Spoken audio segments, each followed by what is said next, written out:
조지 뮬러는 이렇게 말했습니다. 하나님은 큰 기도만 들으시는 분이 아니다. 작은 감사를 드리는 자의 기도를 하나님은 가장 먼저 들으신다. 이 말이 오늘 우리에게 필요합니다. 우리는 기도를 오해하고 있습니다. 기도는 큰 것을 구하는 행위라고 생각합니다. 기도는 간절한 것을 올려드리는 것이라고 생각합니다. 기도는 문제가 생겼을 때 하는 것이라고 생각합니다. 그래서 우리의 기도는 언제나 무겁습니다. 언제나 급합니다. 언제나 무언가를 요청하는 기도입니다. 그러나 오늘 이 질문을 드리고 싶습니다. 당신은 마지막으로 언제 작은 것에 감사하며 기도했습니까? 오늘 아침밥이 따뜻했다는 것, 버스가 제 시간에 왔다는 것, 햇살이 좋았다는 것, 그 작은 것들로 하나님께 나아간 적이 있습니까? 많은 신앙인이 이것을 놓칩니다. 큰 응답을 기다리면서 매일 주어지는 작은 은혜를 지나칩니다. 큰 기적을 구하면서 이미 일어나고 있는 작은 기적을 모릅니다. 그 놓침이 신앙을 메마르게 합니다. 그 놓침이 기도를 무겁게 만듭니다. 그 놓침이 하나님을 멀게 느끼게 합니다. 작은 감사를 드리는 자가 하나님을 가장 가까이 삽니다. 이 진리를 오늘 함께 들여다봅시다. 누가복음 17장 11절부터 19절을 보십시오. 예수님이 예루살렘으로 가시는 길이었습니다. 사마리아와 갈릴리 사이를 지나가실 때 나병 환자 10명이 예수님 앞에 섰습니다. 그들은 멀리 서서 소리를 높여 외쳤습니다. 예수 선생님이여, 우리를 불쌍히 여기소서. 예수님이 그들을 보셨습니다.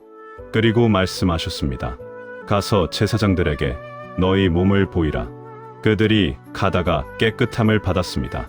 10명이 동시에 고침을 받았습니다. 나병이 사라졌습니다. 몸이 회복되었습니다. 그 어마어마한 기적이 일어났습니다.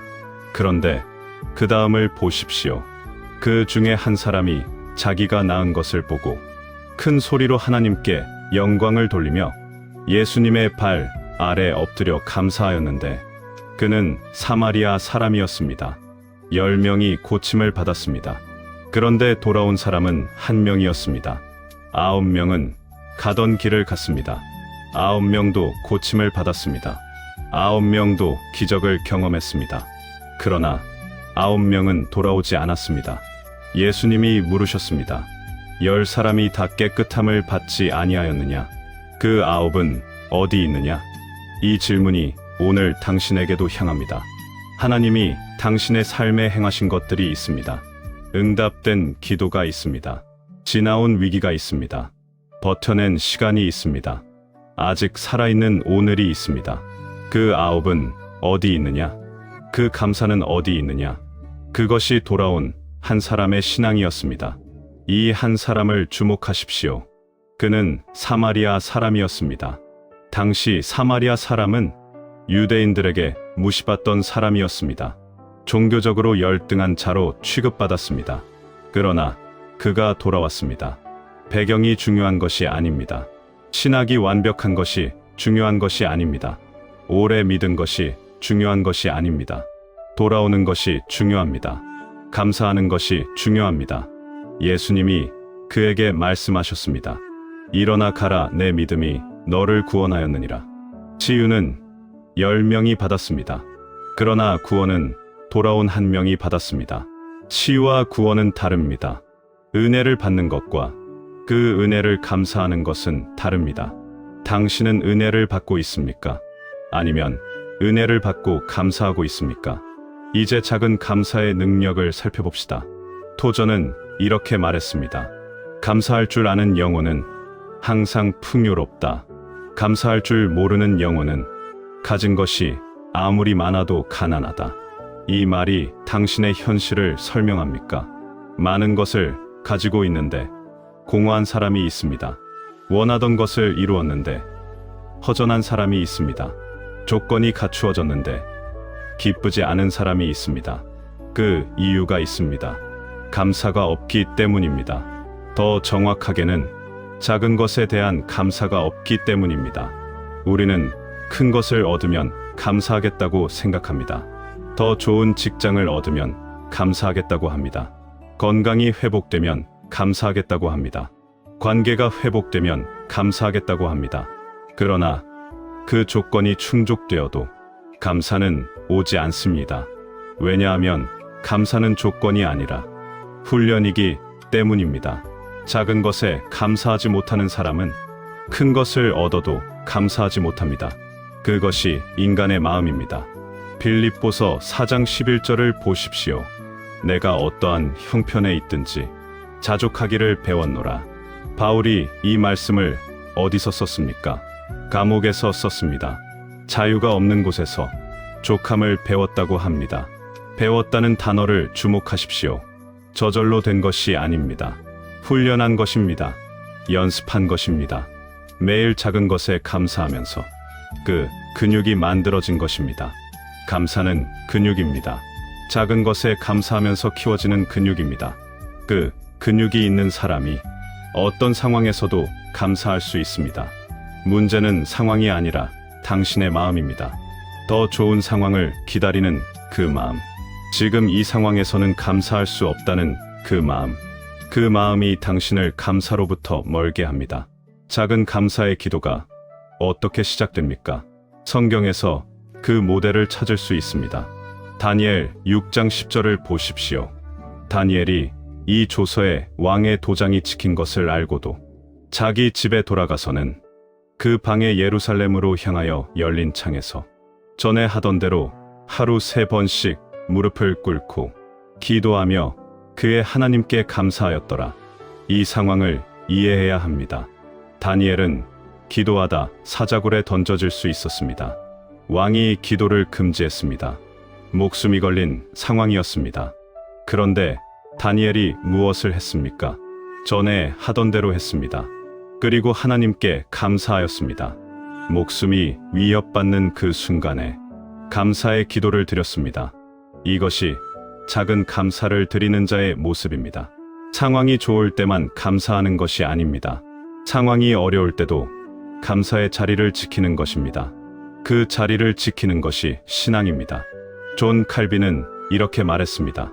하나님을 향한 감사는 좋은 날의 반응이 아니라 하나님을 아는 자의 항구적인 태도다. 항구적인 태도입니다. 날씨처럼 변하는 것이 아닙니다. 상황처럼 달라지는 것이 아닙니다. 하나님을 아는 자의 변하지 않는 태도입니다. 그 태도가 만들어질 때 당신의 기도가 달라집니다. 기도가 요청에서 대화가 됩니다. 기도가 의무에서 기쁨이 됩니다.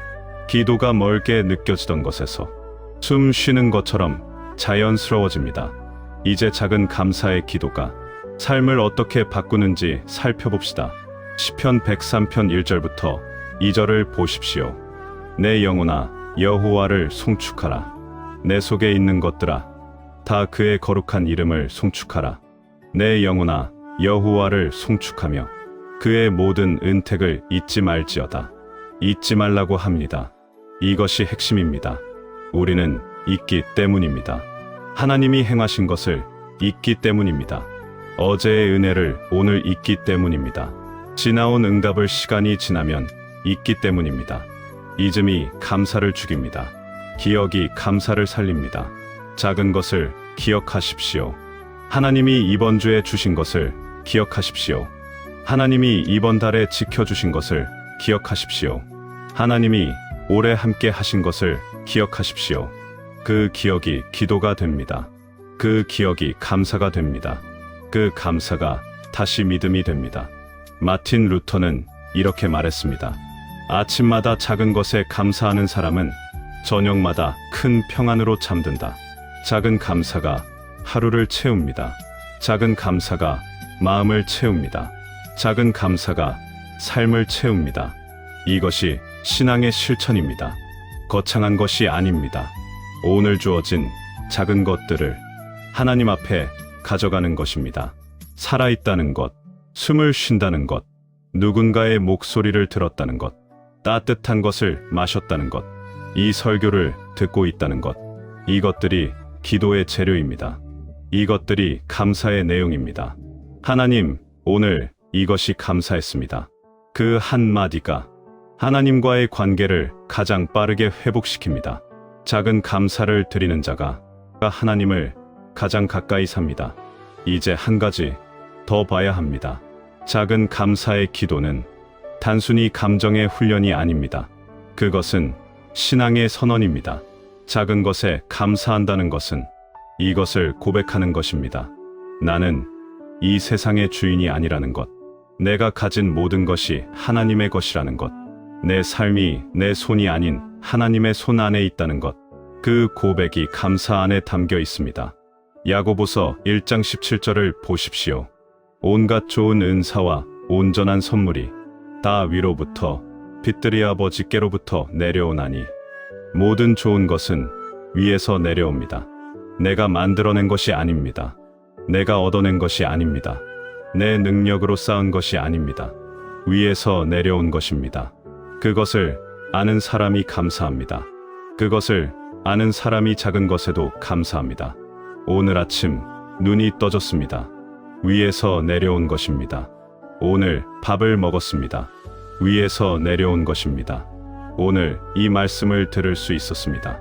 그 인식이 달라지는 순간 모든 것이 감사가 됩니다. 앤드류 머레이는 이렇게 말했습니다. 작은 것에 감사하지 못하는 자는 아직 하나님의 손을 보지 못한 것이다. 하나님의 손이 보입니까? 당신의 일상 안에서 그 손이 오늘도 당신을 붙들고 있습니다. 그 손이 오늘도 당신의 숨을 유지하고 있습니다. 그 손을 보는 눈이 열릴 때 기도가 달라집니다. 삶이 달라집니다. 이제 적용입니다. 오늘부터 매일 밤 작은 감사 3가지를 적으십시오. 크지 않아도 됩니다. 대단하지 않아도 됩니다. 오늘 하루 안에서 찾아내십시오. 그리고 그것을 하나님께 기도로 드리십시오. 아침에 일어나서 눈을 뜨는 그 순간 첫 번째 말을 감사로 시작하십시오. 감사합니다. 오늘도 살아 있습니다. 그 한 문장이 하루를 바꿉니다. 감사 없이 지나쳤던 관계를 찾으십시오. 오늘 함께한 사람 가운데 감사하다고 말하지 않은 사람에게 오늘 그 말을 전하십시오. 감사는 하나님께만 드리는 것이 아닙니다. 감사는 삶으로 흘러나옵니다. 하나님께 감사하는 사람은 사람에게도 감사합니다. 누가복음 17장의 그 한 사람을 기억하십시오. 그는 돌아왔습니다. 그는 감사했습니다. 그는 구원을 받았습니다. 당신도 돌아올 수 있습니다. 지금 이 자리에서 돌아올 수 있습니다.